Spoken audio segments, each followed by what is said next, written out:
Hello there and welcome to another NLP lesson from me, Jason. So I am today going to talk to you about the communication model in NLP. What is it? How does it work? What's the importance? Why do you need to learn it? Well, to start with, the NLP communication model is all about how we receive information through our senses, how we reprocess that internally to create our own map or model of the world. Once we have that, we then have a structure to live by. So it's a compass. It gives us a sense of direction and where we are in the world. So what does that mean? Well, first of all, understand this. Everybody's version of reality is different. Yours is different to your friends, is different to your brothers or sisters. They're all different. Now, why are they different? Well, the information comes in through the five senses. We've got the ears, the eyes, the nose, the mouth, and we've got sense of touch as well. So those senses bring the information in. What we then do is we delete a vast amount of information because there's physically too much for us to handle at one time. Once we've deleted the information, we then distort some of it and then we generalize the rest.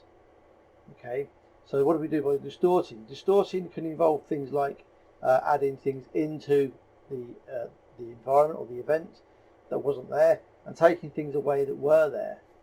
So for example, if you were watching a football match and the guy scored a goal, then you may very well say, well, it was this guy here that scored the goal at this time, but actually it was a different time altogether and a different player. So then that's that. So the next thing we do is we then generalize information. So what does that mean? It means we create shortcuts and heuristics. So the information comes in, as I said, and then what we do is we have to find a quick way, a short way of doing things. So let's just take the example of a door. You get up in the morning and your bedroom door is closed. So the next thing you need to do is go downstairs. Before you do that, you have to work out what this thing is, how to open it, how to get through. So let's just assume we've worked out what the bedroom door is. Well, the next thing is you need the toilet, so you've got to work out what the bathroom door is. Now they may or may not be the same style door. If they're different, what do? We have to start from the beginning to work out how this door works. Well, what if every door in your house is different?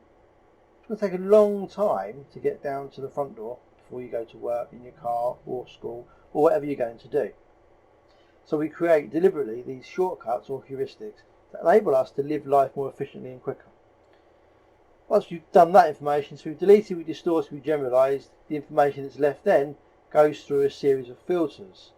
Now they are things that are again personal to us. They include our beliefs, our values, and they're critically important because they underpin who you are as a person. They are your identity statement.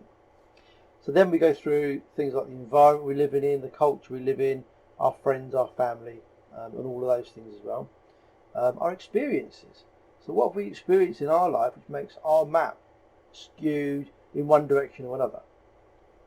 Moving down the diagram further, you notice that there's a circle on the screen there.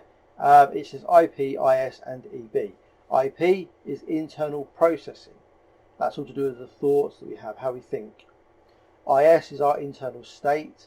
So internal state is about how we feel inside. And then the EB is the external behaviour. So how do we show up in the world? How do we present ourselves? How do we stand? Do we stand slumped and down, or do we stand upright, confident, and portraying what we know, what we're doing? Now the combination of those three things, the internal processing, internal state, and the external behaviour, goes off to create your results. So the quick shortcut here is if you want to change your results, all you have to do is change your internal processing, your internal state, or your external behaviours. And the quickest way to do that is